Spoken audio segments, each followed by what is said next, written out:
দেখতে 7 রোজ পার হয়ে গেল। ঘটক সাহেব রোম শহর থেকে নিজামগড় যাত্রা করেছে, কিন্তু এখনো পর্যন্ত ফিরে এলো না। আসসালামু আলাইকুম জনাব। ওয়ালাইকুম সালাম ওয়া রাহমাতুল্লাহি ওয়া বারাকাতুহু। আমি এসেছি জনাব। সংবাদ খুব ভালো, কারণ আপনি বলেছেন নিজামগড় বাদশাহ নিজামের একমাত্র বেটি চন্দনা সুন্দরীর সঙ্গে আমি আগামী শুক্রবার তার বিয়ে ধার্য করে এসেছি জনাব। আগামী শুক্রবার তার শাদীর দিন ধার্য করা হয়ে গেছে। জি জনাব। তাহলে ঘটক সাহেব ওই শুভ দিনেই আপনি রোম শহর থেকে শাহজাদা শ্রবণ কুমারকে সঙ্গে করে নিয়ে নিজামগড়ে গিয়ে শাদীর সমস্ত ব্যবস্থা করবে। তাই হবে জনাব, কিন্তু আপনার পুত্রবধূ যে হবে, একবার আপনি আপনার পুত্রবধূর তসবিরটা দেখবেন জনাব।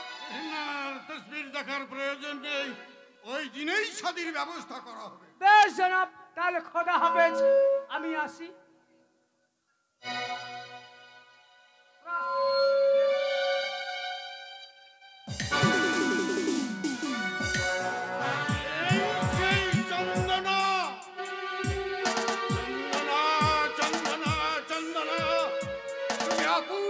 সুন্দরী চন্দনা, তোমাকে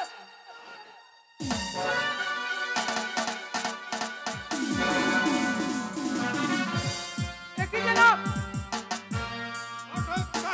জনাব, এই শাদী হবে না।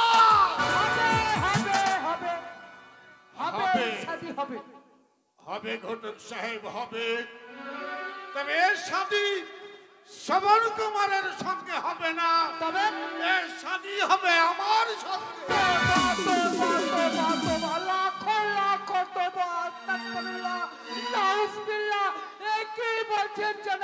আপনি ঘটক সাহেব এই মুহূর্তে আপনি রোম শহর থেকে নিজামগড়ে যাত্রা করবেন, আমার সঙ্গে এই চন্দনার শাদী হবে।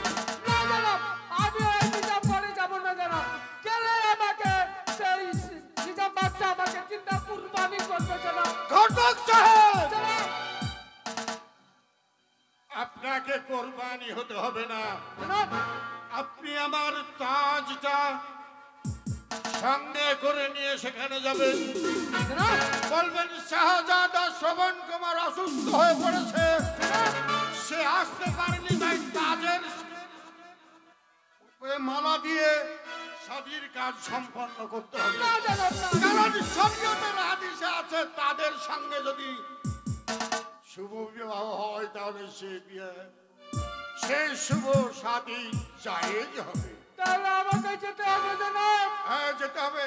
আমার বিবি ছয়টা বিবি দেখা করার আগে আমাকে কুরবানি হতে হবে জানাব। ঘটক সাহেব না গেলে আপনাকে আমি এখানেই কোরবানি। যাব মহাবিপদে ফেলে যাব জানাব, যাব। বেশ, আপনি যখন বলেছেন আপনার শাহী কাজ আমি সজ্জিত করে নিয়ে যাব। ওই নিজামগড়ে গিয়ে ওই চন্দনের মালা দানটা হলে বিয়ে হয়ে যাবে। তাহলে তাই এই তাজটা ভালোভাবে অন্য দিয়ে ঢেকে ওই নিজামগড়ে নিয়ে যাবেন, বলবেন শাহজাদা আসতে পারবে না, তাই তার শাহী তাজ পাঠিয়েছে, এতে মালা বদল করে শাদীর কাজ সম্পন্ন। যে হুকুম জানাব, খোদা হাফেজ। চন্দনা অপূর্ব সুন্দরী চন্দনা, সে হবে আমার প্রিয় দেখা হবে। তাই কৌশলে যেভাবেই হোক চন্দনাকে শাদী করে আমার দেখাবে পাঠাবে।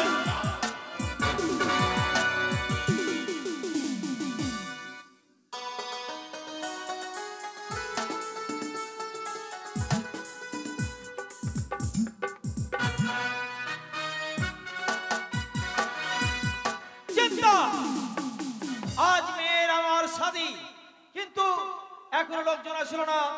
এখনো বরযাত্রী আসলো না, কি ব্যাপার? রাস্তাঘাটে কোনো বিপদ হয়েছে কিনা তাও বুঝতে পারছি না। আসসালামু আলাইকুম, আমি এসেছি ওয়ালাইকুম জনাব। আসসালাম। আমি সঠিক টাইমে এসেছিলাম, তাই বলছিলাম জনাব, কি ব্যাপার? শ্রবণ তোমার অসুস্থ, সবর অসুস্থ? তার মাথার তাজ আমার হাতে দিয়ে বলেছে হ্যাঁ। এই তাজে যদি মাল্যদান করে শরীয়ত মাফে তা সাদিক কবুল হয় জনাব। তাই আমি তাজ নিয়ে এসেছি, আপনার বেটি চন্দনাকে বলুন এই তাজের উপরে মাল্যদান করবে। কি বলছো ঘটক সাহেব? জি জনাব। শ্রবণ কুমার অসুস্থ, তার জন্য তুমি নিয়ে এসছো মাথার তাজ? জি। ঠিক আছে, তবে আমি আমার মেয়েকে জানবো, সে যদি সে রাজি হয় তবে এই শাদী হবে। কই আমার মেয়েকে পাঠিয়ে দেয়। আল্লাহ তুমি বাঁচাও। হ্যাঁ আব্বাজান, আপনি আমায় তলব করেছেন? হ্যাঁ, আমি তলব করেছি।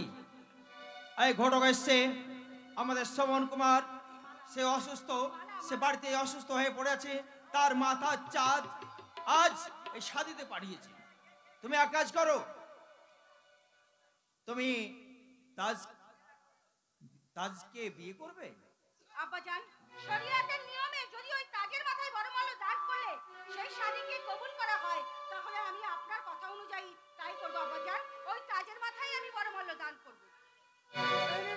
ঠিক আছে ঘটক সাহেব, তাজটা আমার মেয়ের হাতে দিয়ে দাও।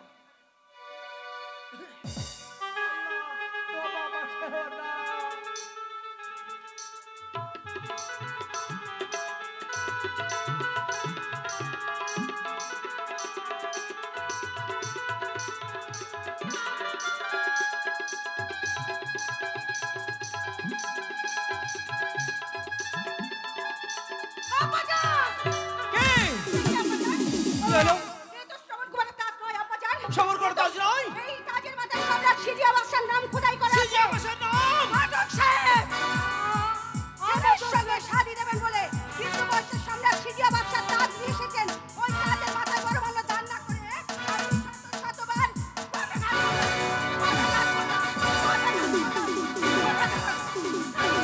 আব্বাজান, জানি না এই ঘটক সাহেব এর আগে কত নারী জীবন নষ্ট করেছে, তাই এই ঘটক সাহেবকে দরবার থেকে যাওয়ার আগে এর একটা কান কেটে উচিত শিক্ষা দিয়ে এই দরবার থেকে বের করে দেবে। আমি একটা ভুল বসতে নিয়ে এসেছি। ঘটক সাহেব, তোমার এত বড় সাহস, আমার দোষ নেই। আমার সম্মান নিয়ে ছিনিমিনি খেলেছো? হ্যাঁ, শ্রবণ কুমার তাজ বলে তুমি আমার মেয়েকে মিথ্যা কথা বলে তার সাদিশ দেওয়ার চেষ্টা করছো। এই অপরাধের জন্য তোমাকে আমি এমন শাস্তি দেবো, সারা জীবন মনে থাকবে। তুমি যেখানে দেখবে সেখানে সব লোকজন দেখবে তোমার এই কান, কান দেখে তোমাকে বলবে এই কান তুমি অন্যায় করেছিলে, তাই আজ এই অন্যায়ের প্রতিশোধ নিতে তোমার এই কান আমি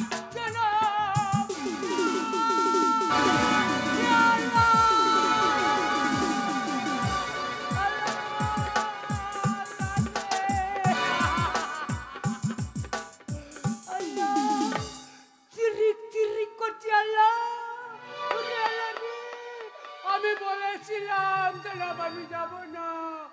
আল্লাহ চিরিক চিরিক করছি আল্লাহ রে, চিরিক চিরিক করছে রে আল্লাহ।